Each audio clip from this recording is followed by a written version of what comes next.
num terceiro encontro em que nós estamos falando sobre a prosperidade que vem de Deus, finanças, o reino de Deus e finanças.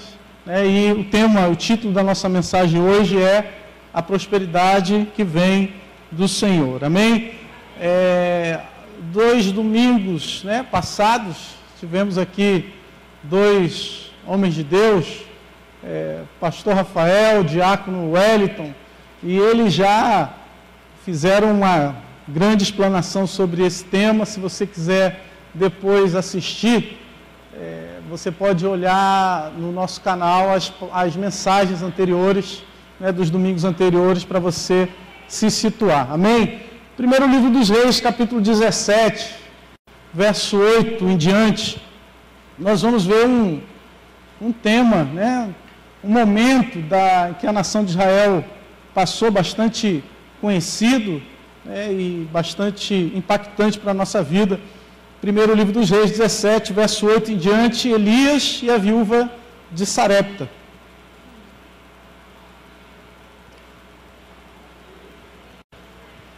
Posso ler? Amém? Diz assim a palavra do Senhor: Então, a palavra do Senhor veio a Elias dizendo: Levante-se e vá a Sarepta, que pertence a Sidom, e fique por lá. Ali ordenei a uma viúva que dê comida para você. Então ele se levantou e foi a Sarepta. Chegando ao portão da cidade, encontrou uma viúva que estava apanhando lenha. Ele a chamou e disse: Por favor, traga-me um pouco de água numa vasilha para que eu possa beber. Quando ela já estava indo buscar a água, Elias a chamou e lhe disse: Traga-me também um bocado de pão, por favor. Porém ela respondeu: Tão certo como vive seu Deus, não tenho nenhum pão assado. Tenho apenas um punhado de farinha numa panela e um pouco de azeite num jarro. E como você pode ver, apanhei 2 pedaços de lenha e vou preparar esse resto de comida para mim e para o meu filho. Vamos comer e depois morreremos de fome. Elias disse a ela: Não tenha medo, vá e faça o que eu disse, faça o que você disse, mas primeiro faça um pãozinho com o que você tem e traga-o para mim.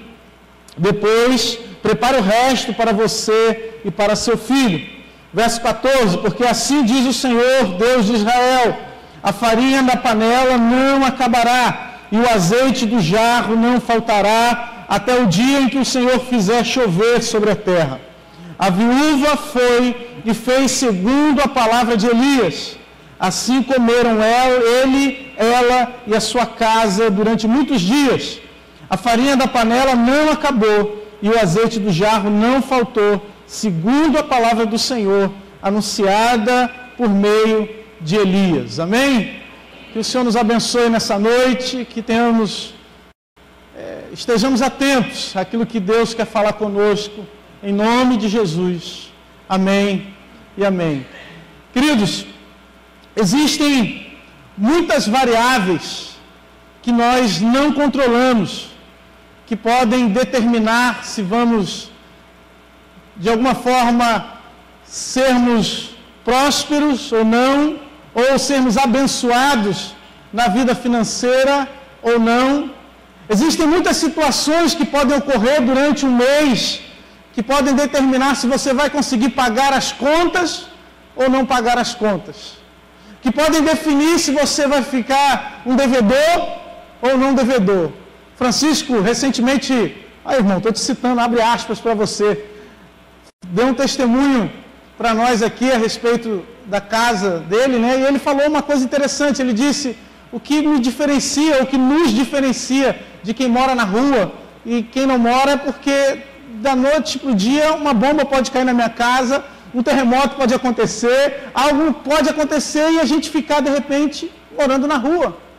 Um acidente, uma doença, uma enfermidade pode nos impedir de trabalhar, algo terrível pode acontecer nas nossas vidas e por isso nós podemos perder renda, nós podemos perder tempo, podemos perder a nossa capacidade de trabalhar, de adquirir bens, um desastre da natureza, um imprevisto, algo que não controlamos.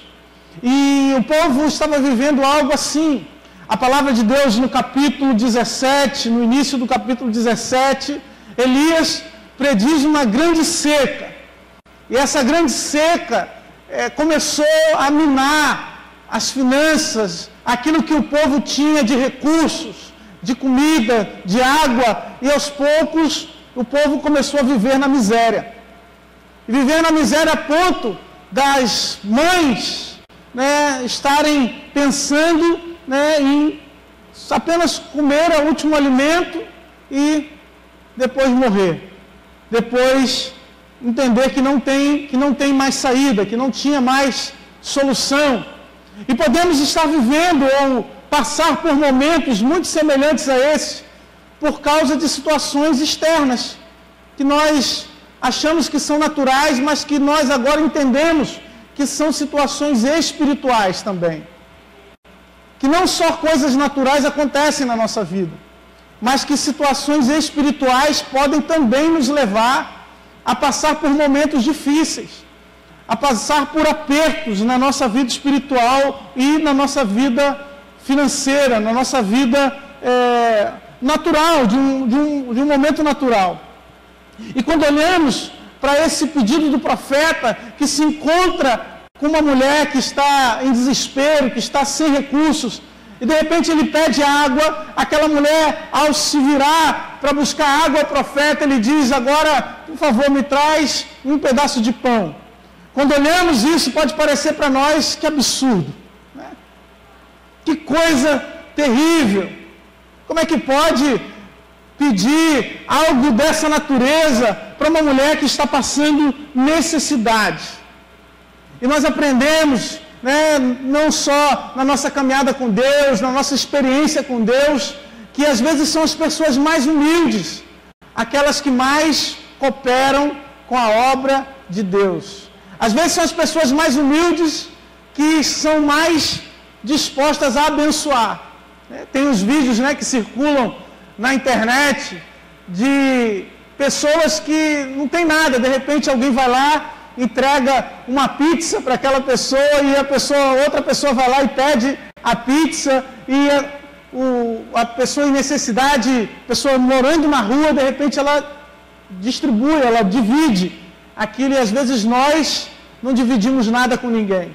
Um missionário, uma vez, né, num país africano, ficou impressionado com a forma como as pessoas levavam a oferta ao altar. Porque aqui, às vezes, nós pedimos uma oferta e tem irmãos que levantam com a cara fechada, parece que está com raiva do pastor, parece que vai dar um soco na cara do pastor, mas lá não, irmãos, as pessoas se levantavam com um pedaço, um cacho de banana e saía dançando, outro levantava com uma galinha debaixo do braço, ia dançando para entregar uma oferta ao Senhor. Então, às vezes, nós não temos alegria, não somos generosos com a obra de Deus, e essa generosidade é o primeiro passo para termos a prosperidade de Deus na nossa vida. Se não formos generosos, né, a palavra de Deus diz, na segunda carta de Paulo aos Coríntios, no capítulo 9, no verso 7, que cada um dê conforme determinou em seu coração,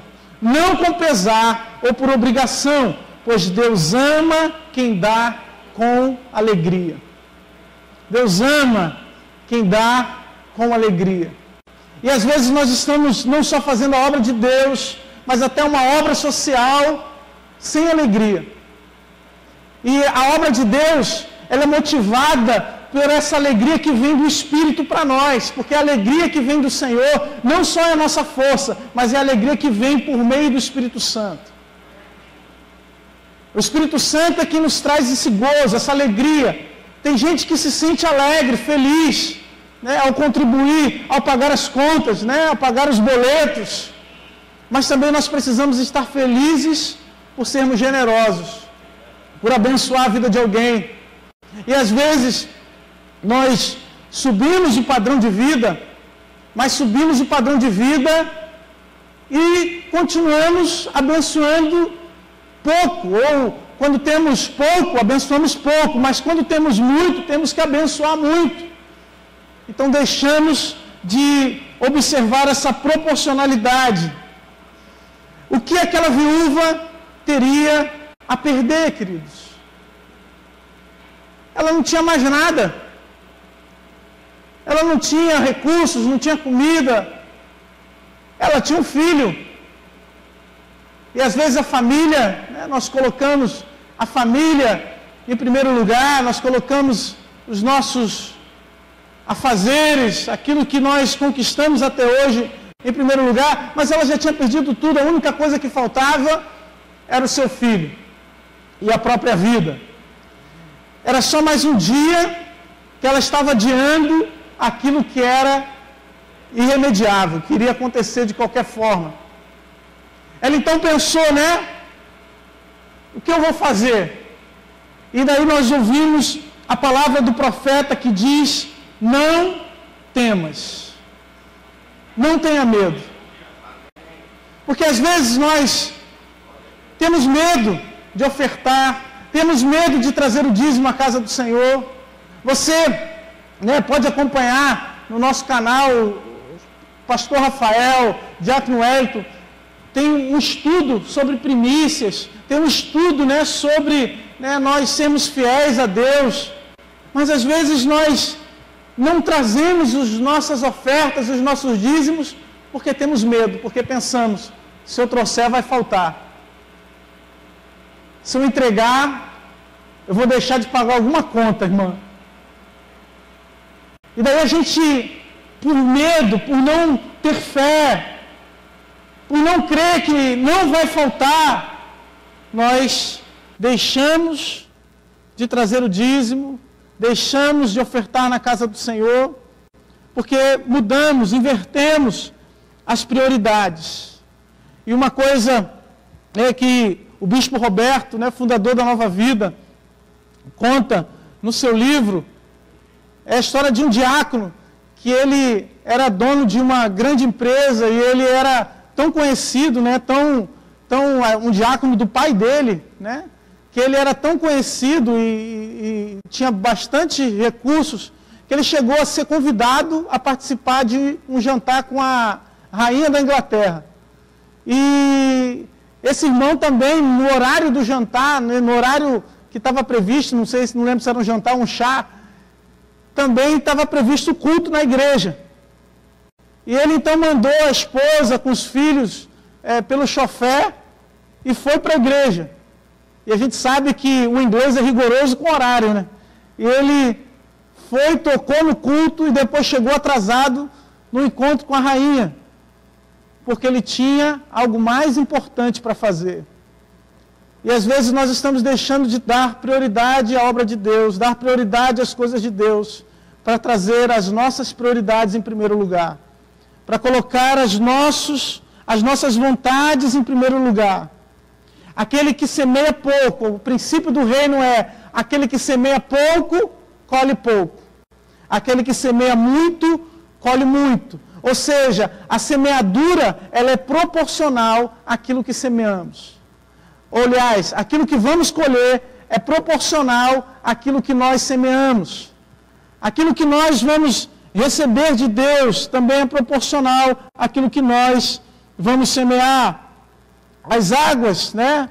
A palavra de Deus, quando o Senhor Deus diz, né, que as águas produzem os animais, isso é um princípio. Foi Deus quem disse.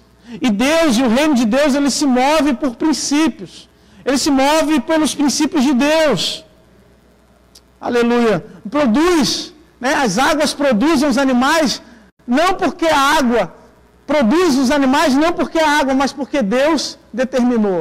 E assim é na tua vida. As coisas acontecem não por aquilo que você fez, não por aquilo que você acha que produziu, mas porque Deus determinou, porque Deus abençoou, porque a mão de Deus é sobre você. É um princípio de Deus. É por isso que o princípio de Deus é: devemos ter mais alegria em dar do que receber. Devemos ser alegres em dar. E um irmão, uma pessoa, né, que era ímpia, que nem falamos ímpio, né, porque não estava na igreja, uma pessoa que não congregava em igreja nenhuma, que não servia ao Senhor, de repente ela foi dar uma oferta a uma igreja porque ela entendia que aquele trabalho, o trabalho daquela igreja, o trabalho social que era realizado, e os irmãos foram agradecer, o pastor agradecer aquela pessoa, dizendo, muito obrigado, que Deus te abençoe, e ele disse, não, eu que estou feliz, eu estou muito mais feliz do que vocês por estar abençoando. Então, às vezes, esse princípio que é ignorado por nós, que estamos dentro da igreja, está sendo observado por aqueles que estão fora, porque investem em trabalhos sociais, investem em situações, em abençoar pessoas que estão em vulnerabilidade, e nós, às vezes, que estamos na igreja, não queremos abençoar a obra de Deus. A palavra de Deus fala em Lucas, no capítulo 6, no verso 38, dizendo, dai e dar-se-vos-á. E pastor Rafael nos dá um exemplo interessante, né, no vídeo, né, que está gravado lá no YouTube, porque a palavra diz, ó, boa medida, recalcada, sacudida e transbordante, generosamente vos darão, porque com a medida com que tiverdes medido, vos medirão também. Essa palavra, né, claro, ela não está sendo uma palavra específica, se você for olhar o contexto dela, para dízimos, ofertas, finanças, mas ela é uma palavra de um princípio de vida. Que se eu julgo alguém, né, na medida em que eu julgo uma pessoa, eu também vou ser julgado. E da mesma forma, com relação à nossa generosidade. Se nós formos generosos com a obra de Deus, se nós formos também generosos com os nossos irmãos, generosos com as pessoas que estão à nossa volta, que às vezes não são crentes, não servem a Deus, também vamos ser abençoados por Deus. Pastor, o exemplo que o pastor Rafael dá, né, para você entender o que é uma boa medida, recalcada, sacudida e transbordante, é quando você vai comprar pipoca, né, pastor? E você vai comprar um saquinho de pipoca, o que o pipoqueiro faz? Ele coloca a pipoca, ele bate a pipoca, ele sacode a pipoca e depois ele coloca a pipoca até transbordar. E tem irmão que é guloso, ele quer aquela pipoca doce, cheia de leite condensado por cima. E tem uns crentes Nutella agora, irmã, que come com pinça. Não come com a mão não, para não sujar a mão. Come com pinça, pega a pinça para comer pipoca. Mas a bênção de Deus é assim. É recalcada, é sacudida e é transbordante. É o que Deus quer fazer nas nossas vidas. Ou seja, Deus não promete sermos ricos, não está escrito isso na palavra de Deus. Não está escrito que você vai ser milionário. Mas fala de uma ausência de necessidade. Uma ausência, né, de faltas. Já, né, no tempo do bispo Roberto, ele observava como em muitas igrejas, né, alguns pastores, alguns líderes já faziam e praticavam coisas que estavam fora da palavra de Deus. E ele conta de um momento em que um missionário, um irmão, né, um pastor foi na igreja dele e começou a abençoar as carteiras dos irmãos que traziam ofertas no altar. Se você levasse uma oferta, a tua carteira ia ser abençoada. Ele fala que teve vergonha com relação a essa coisa de venda de coisas abençoadas, já naquele tempo, irmãos. E nós estamos vendo isso se aprofundar, porque cada vez mais pessoas estão usando da fé para vender.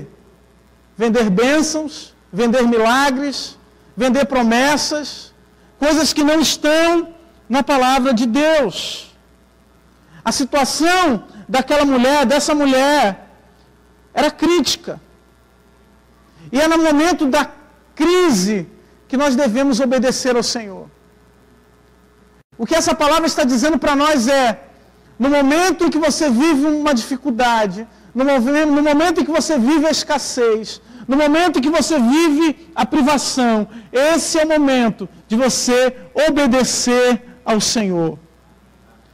É no momento da luta, é no momento da prova, que nós vamos ver quem serve a Deus e quem não serve a Deus. Porque a prosperidade de Deus, irmãos, foge as nossas explicações, o nosso entendimento. Não conseguimos entender a prosperidade do Senhor. Não conseguimos entender quando somos abençoados por Deus, porque é Ele que controla a chuva, o sol, os recursos. É Ele quem controla a tua vida, é Ele quem te guarda de um acidente, é Ele quem te protege, é Ele quem te livra, é Ele quem te dá saúde. É por isso que não conseguimos entender quando somos fiéis a Deus e Ele nos abençoa. Porque a prosperidade de Deus na nossa vida não tem uma explicação exata, porque tudo está no controle dEle. Mas se tem uma coisa que é realidade, né, na bênção de Deus e na prosperidade de Deus na nossa vida, sobre a prosperidade que vem do Senhor, é que essa prosperidade tem um propósito. Porque o reino de Deus se move com propósito. Então tudo que Deus faz na nossa vida deve haver um propósito. Eu queria ler junto com você um texto que está em Lucas, no Evangelho de Lucas, capítulo 20.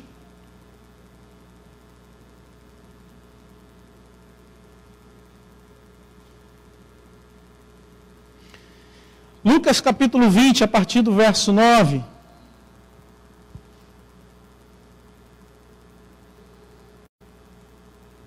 Diz assim: a seguir Jesus passou a contar ao povo esta parábola.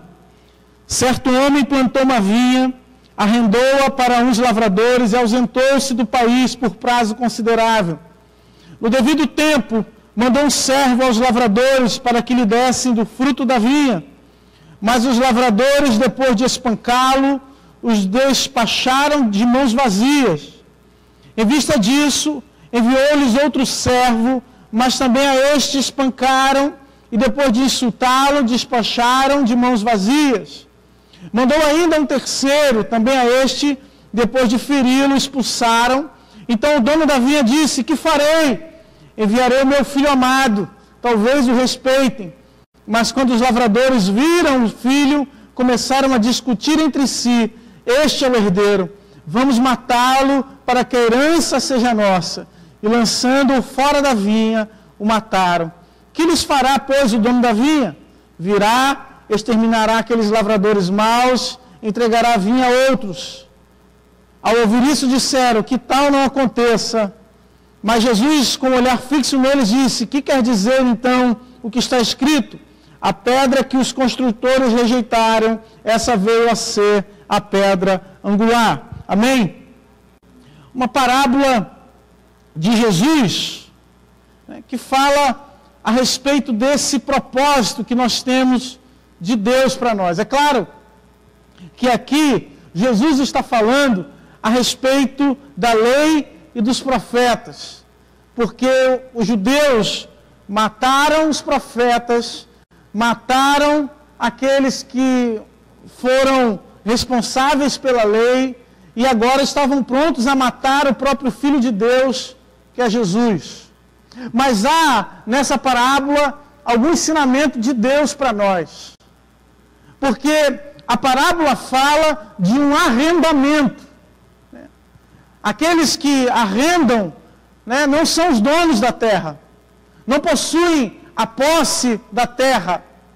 Eles simplesmente utilizam a terra que é de outra pessoa e devem dar, né, dos frutos da terra e usufruir daquela terra, plantar para a terra não ficar, né, improdutiva, vazia.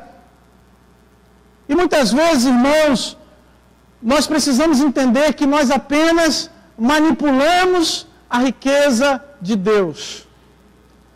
Você precisa entender que você é apenas aquele que arrendou uma terra, que o dono é o Senhor, e que você é responsável apenas por trazer os recursos, trabalhar, mas quem multiplica todas as coisas, quem abençoa é o Senhor. Em suma, Deus está dizendo que Ele nos deu a terra e que nós temos um propósito nela. Nós temos um propósito no lugar que Deus nos colocou. Nós temos um propósito com relação ao nosso tempo. Nós temos um propósito com relação ao nosso trabalho.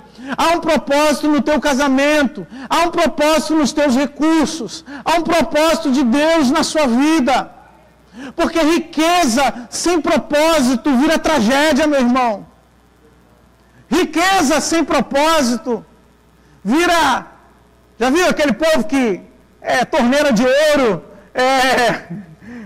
colar, roupa com fio de ouro? A gente começa a criar e inventar coisas, fruto do nosso coração mau, nosso coração que quer gastar para os nossos próprios desejos, nossos deleites.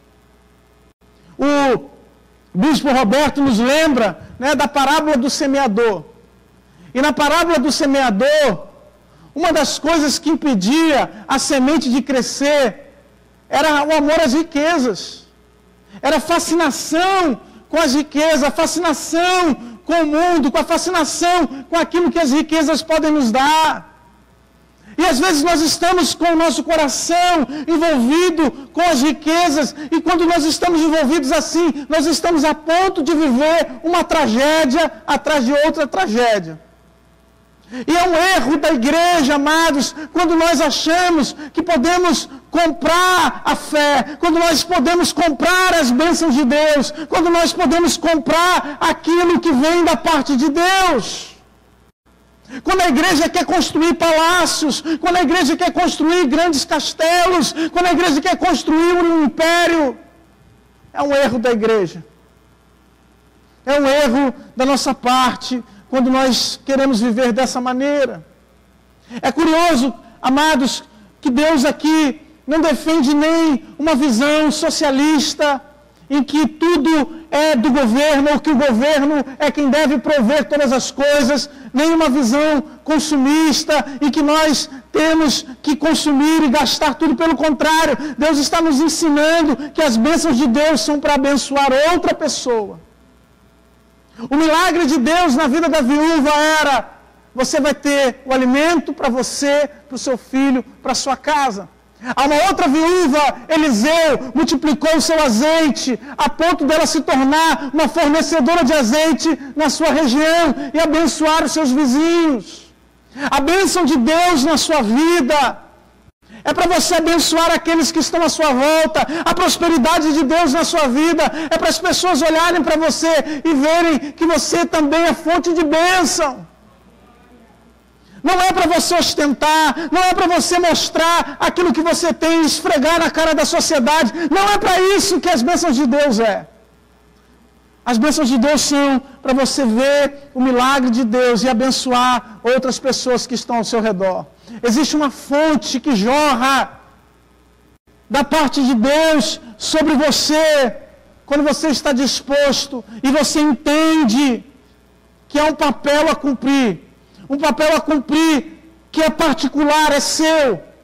Não é um papel coletivo, não é um papel do governo, não é um papel, né, que é do outro, é do irmão, mas é um papel meu. De fazer uso daquilo que Deus me deu. De fazer uso da terra que eu estou. Nós poderíamos, né, falar de outra parábola, nós poderíamos falar, né, daquela parábola em que cada um tinha que mostrar diante de Deus, ou diante do dono da terra, o que ele fez com cada parte do recurso que foi deixado.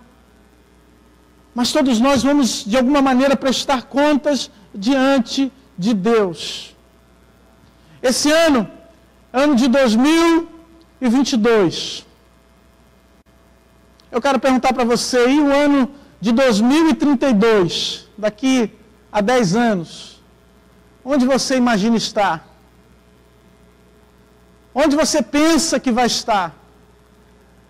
A Bíblia diz que o coração do homem pode fazer planos, mas a resposta certa vem dos lábios do Senhor. Eu sei que você tem planos para o futuro.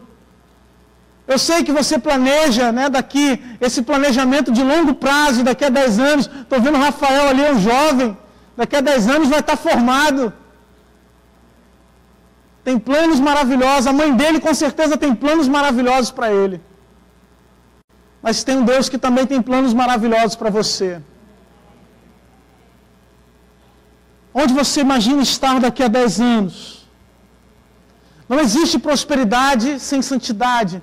Não existe prosperidade sem generosidade. Não existe prosperidade se não entendermos que precisamos semear na vida de alguém. Precisamos semear na vida do nosso irmão.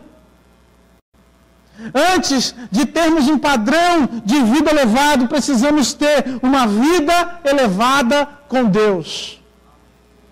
Antes de buscarmos uma melhoria de vida para nossa família, uma melhoria de vida para nossa casa, nós também precisamos buscar um padrão de vida de santidade com Deus, um padrão de intimidade com o Senhor, um padrão em que nós entendemos o Senhor como Ele é, o nosso Deus, o soberano Deus. Precisamos pensar não apenas em nós mesmos, mas pensar no próximo. Quem Deus, né, através de nós, quem Deus quer abençoar? Será que nesses próximos 10 anos, você está disposto a abençoar a vida de uma pessoa? Porque o interesse de Deus, às vezes, não são os nossos interesses. Às vezes, nós temos interesses pessoais, particulares. Mas o interesse de Deus é por almas, irmãos. Mas o interesse de Deus é por vidas. Às vezes os nossos interesses é ter uma casa tranquila, né? Um quintal, um cachorro. São até coisas justas, simples. Morar num lugar tranquilo, não precisa nem ser um lugar nobre. Mas um lugar que tem um índice de violência mais baixo. Um lugar em que podemos criar os nossos filhos com tranquilidade, colocar eles numa boa escola. Nós não queremos nada demais, nada extravagante.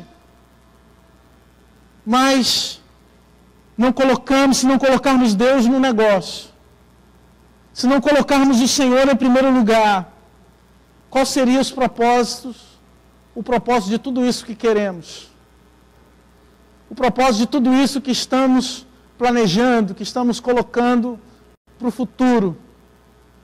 Precisamos então colocar nas mãos de Deus, porque Ele é o Deus de todas as coisas. Ele é o Senhor dos céus e da terra. Foi Ele quem disse, teve autoridade, né, usando a boca do profeta Elias para dizer: o azeite, não, aliás, não vai faltar. Cadê? Vamos voltar lá para falar corretamente para você.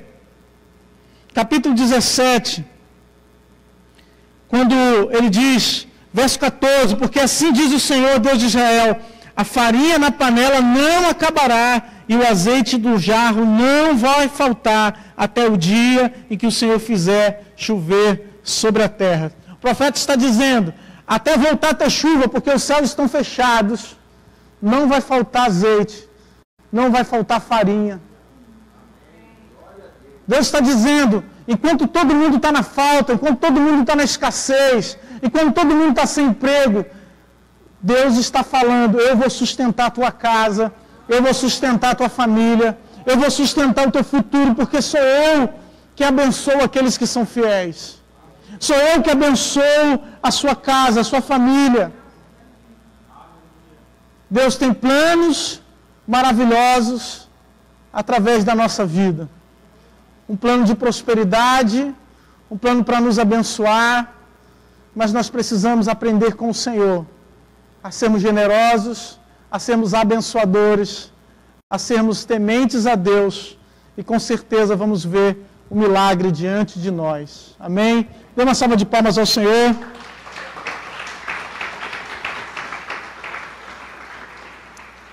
Aleluia, Jesus. Queridos, a maior oferta de Deus para nós foi o seu Filho amado Jesus. Cadê o louvor? Pode vir para cá. Nós vamos servir a ceia do Senhor. Mas a maior oferta de Deus foi Jesus. Nós lemos na parábola desses servos maus que eles estavam dispostos a matar o filho do dono, porque eles acreditavam que assim se tornaria mais fácil tomar posse daquela terra, ser dono daquela terra. Entenda uma coisa, Deus não quer que você tenha, nem quer que você seja dono daquilo que não é seu. E um dos grandes erros é quando a gente quer possuir aquilo que não é de Deus para nós, aquilo que não é bênção de Deus para nós. E a mensagem era: talvez eles respeitem o filho do dono, talvez eles respeitem a presença do filho do dono. Jesus veio a essa terra e não houve respeito pelo Filho do Criador. A Bíblia diz que eles o feriram, o maltrataram e o colocaram numa cruz. E ele foi morto na cruz por causa dos nossos pecados. Ele foi morto para que nós tivéssemos vida. Ele foi entregue como uma oferta, como um cordeiro sacrificado, para que nós pudéssemos viver. E hoje temos vida em seu nome, diz a palavra. O nome que está acima de todo nome. O nome que tem todo poder. Não só para te abençoar financeiramente, não só para te trazer saúde, mas principalmente para trazer salvação na tua casa, para trazer salvação sobre você. Hoje temos a oportunidade de nos aproximar dessa ceia, dessa mesa. Hoje temos a oportunidade de tomarmos do cálice e comer do pão. Os irmãos podem vir para cá.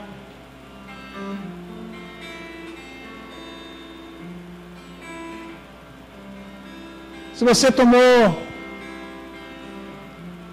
a sua posição por Jesus, nós aqui não impedimos aqueles que querem tomar a ceia do Senhor. Se você está nos visitando, se você está entre nós, você é livre para escolher se vai tomar a ceia ou não. É o seu coração, é o Espírito Santo quem diz para você, quem traz essa certeza de que você é filho de Deus, que você faz parte do reino de Deus. Se você está aqui entre nós, gostaria que você abaixasse a sua cabeça. Eu queria que você fizesse essa oração junto comigo. Você entregasse a tua vida a Jesus, dizendo: Senhor, eu entrego a minha vida no teu altar, eu entrego o meu coração nas tuas mãos. Faz de mim um novo homem, uma nova mulher. Escreve meu nome no livro da vida, Senhor. Que eu possa viver em novidade de vida para sempre, Senhor. Você está apto, se você fez essa oração pela primeira vez, você entregou sua vida a Jesus, você está apto a participar dessa ceia, a congregar junto com o Senhor, desse mistério, desse milagre, que é a ceia do Senhor. Os nossos irmãos vão até você, vão entregar um cálice, um pão, você tem. Gostaria que você pegasse e aguardasse, que nós vamos comer juntos. Que bom ter dentro dessa caixinha. Jesus é a oferta de Deus para nós. Ele foi morto por propiciação aos nossos pecados. Morto para que tivéssemos vida. Morto para que tivéssemos salvação. Morto para que fôssemos abençoados. Mas principalmente para nos dar um propósito. A vida de Jesus tinha propósito. A tua vida só tem sentido se tiver propósito. A tua vida só tem razão se ela tiver um propósito. Estão querendo dizer para você que o teu propósito é só trabalhar, chegar de noite, dormir, trabalhar de novo no dia. Mas existe um propósito maior para você. Existe um propósito que te conduz para a eternidade. Existe um propósito de Deus que não termina nessa terra, mas que te faz colher frutos lá na eternidade. E lá na eternidade, o próprio Senhor Jesus vai dizer que o ladrão não pode roubar, a traça não pode roer. Aquilo que você acumula aqui na terra, no passado já tivemos. O decreto de um presidente pode tirar a poupança, mas aquilo que você acumula nos céus, ninguém pode tirar de você.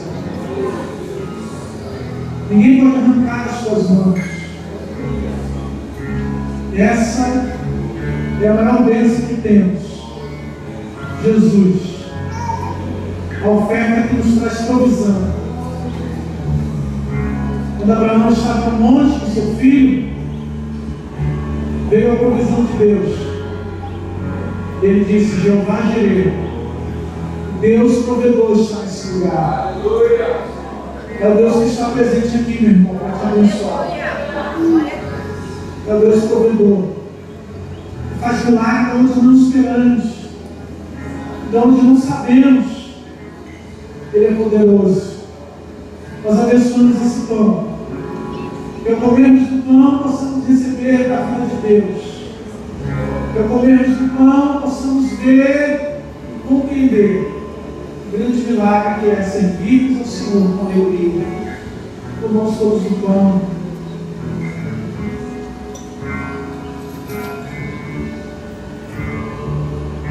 Aleluia. Você abre o cálice imaculado. O sangue de Jesus nos purifica de todo pecado. Nos purifica e nos limpa de todo mal. O sangue puro, santo, não experimentou o pecado. É capaz de nos livrar do mal. É capaz de nos tirar das trevas. Nós nos colocamos e nos afastamos de Deus. E é por causa desse sangue poderoso que nós hoje somos sarados, somos curados. É por causa do seu sacrifício que hoje nós somos livres. Não estamos presos a ideologias, não estamos presos a sistemas humanos e mundanos. Nós devemos estar apegados a esse sangue que liberta, a esse sangue que livra. É o sangue de Jesus que está sobre a sua casa. Estamos nos aproximando da Páscoa. E na Páscoa o sangue do Cordeiro foi colocado nos umbrais das casas, das portas. Oh, o espírito destruidor, o espírito de morte. Oh, ele passa direto na casa que tem o sangue do Cordeiro. O sangue do Cordeiro é sobre você, meu irmão. Por maiores que sejam, mais incontáveis que sejam os variáveis que podem te impedir de ser próspero, de ser abençoado, existe um sinal sobre você. Existe um sangue que está sobre a sua vida. E esse sangue mostra que você é filho de Deus. Você é filho de Deus. Então tomamos desse cálice. Você possa ter os seus olhos abertos para ver o grande milagre que Deus tem feito na sua vida. Para perceber as portas que estão abertas diante de você. Para enxergar aquilo que Deus está fazendo que agora você não vê, mas que você vai enxergar pelos olhos da fé. Tomamos todos o cara, comemos todos o cara, em nome de Jesus.